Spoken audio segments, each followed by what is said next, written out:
Speaking of, man, one of your bits went viral. Yeah. Yeah. Speaking of went viral, man. Your Michael Jackson bit, man. Mm-hmm. You got niggas looking at Michael Jackson different, man. They should. They should, bro. When did it come out here that Mike was somehow weak or lame or for being a singer? Like, in the black community, R&B singers have never been seen as tough guys. True. But I know some R&B singers that'll beat the brakes off of you. Yeah. yeah. I know some R&B singers that are tougher than most gangster rappers. Mm-hmm. Yep. Shout out to Trey Songz. Trey Songz a gangster? What? He from Virginia. And? That nigga. Ain't where you from, man. Okay, you right. Yeah. That Yeah, and let's talk about that because you from Cali, so you know, like I know. Yeah. A lot of dudes go other places and get to shouting out their zip code or their neighborhood. Like that validates you. It's some real ones and some hoes from everywhere. Yeah. True that. From everywhere, bro. I know a dude that'll bust your eyebrows off your head, and he out of Champion Creek, Tennessee. You like, where the hell is that at? Yeah. Then true. I know a dude that grew up right next door to the biggest gangster you ever want to see in your life. They is from the same street, same block, same hood, and this dude wouldn't bust a bubble in a dishwashing contest. So hollering out where you from don't mean. Yeah. But it's just it's crazy to know that Trey Songz. I guess that's why he called himself Trigger. I can't speak on that, but I know that is a real one. I was surprised when I found out Chris Brown was a real one. See, I don't know. I think Chris Brown remind me like just an emotional, angry. You know what I'm saying? He ain't like no gangster or no real. He just an emotional, angry dude. Right. You Well, know I what didn't I'm say saying? gangster. I said a real one. It's just he'll haul off on you. Cause a lot of people like to assume that because a dude will put his hands on a woman, he ain't gonna fight no nigga. Nah, I ain't talking about that. I know he'll fight. He'll fight. He'll fight. But I think most of that is just because he's angry and scared, not because that's just I'm just this is who I am. I'm most running of up your on killers are scared. That's why they kill you first.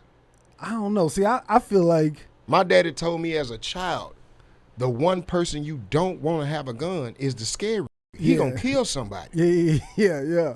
But I'm talking about, see, I feel like there's a difference between somebody who is really about that life and somebody that's scared. Like it's a thin line because the scary dude probably gonna shoot you first. You know what I mean? Or haul off and punch you first. Yes, and that's why I feel like Chris Brown is versus what Trey is.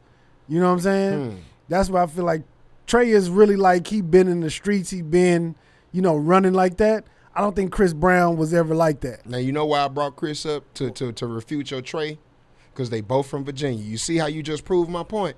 That it don't matter where the hell you from. Yeah.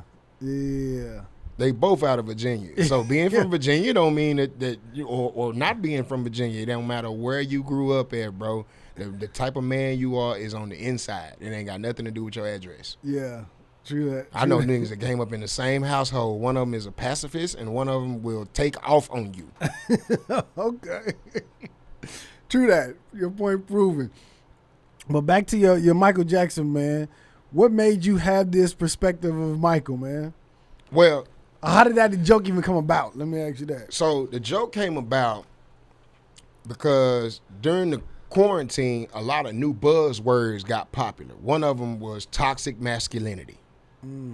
So all of a sudden, everybody started talking about the tenets of what makes a man a man. From the time I've grown up, all of my fathers were a certain way. All of his partners were a certain way. There was a way that a man was, and if he was not that way, then he was not no man.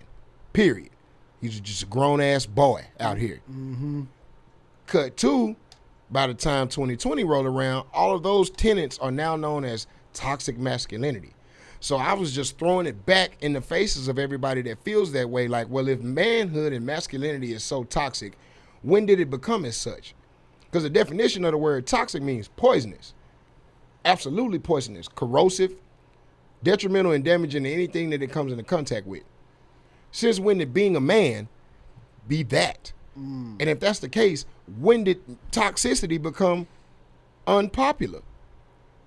Because all of the men around my age grew up modeling the men of my father's generation or our older brothers and cousins. Mm-hmm. And all of them was toxic. It was evidenced in the music. From Jodeci, toxic, to the point where you name any R&B singer, I'ma sing a song of theirs that if you listen to them lyrics, he toxic as hell. But you love that toxic. Toxicity is cool as long as it gets your coochie wet. It's only until you can't manipulate that man and now all of a sudden that toxicity don't work for you. You don't mind that your man will fight anybody long as he balling up his fists on your behalf. But then when he get to fighting in places where you don't want him to fight, now all of a sudden his violence and aggression is toxic. No, that was cute when y'all first started dating. Yeah. You don't like the fact that when you can't control him. That's the thing.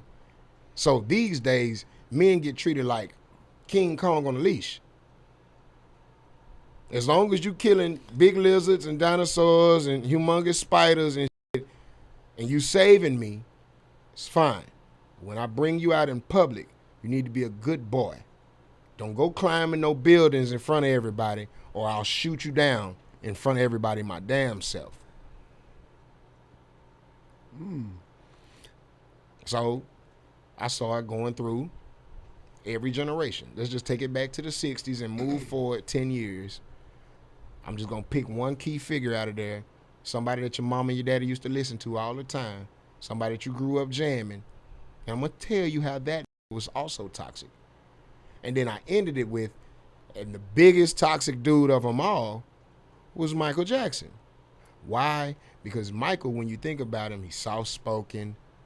He was never really publicly in a lot of relationships and was never the dude that was saw as overtly masculine or toxic by any stretch of the imagination. But when you break his lyrics down, he's just as toxic, just as masculine as any other dude that you find fault with out here. So if Michael toxic, we all toxic. And if we all toxic, what the problem is?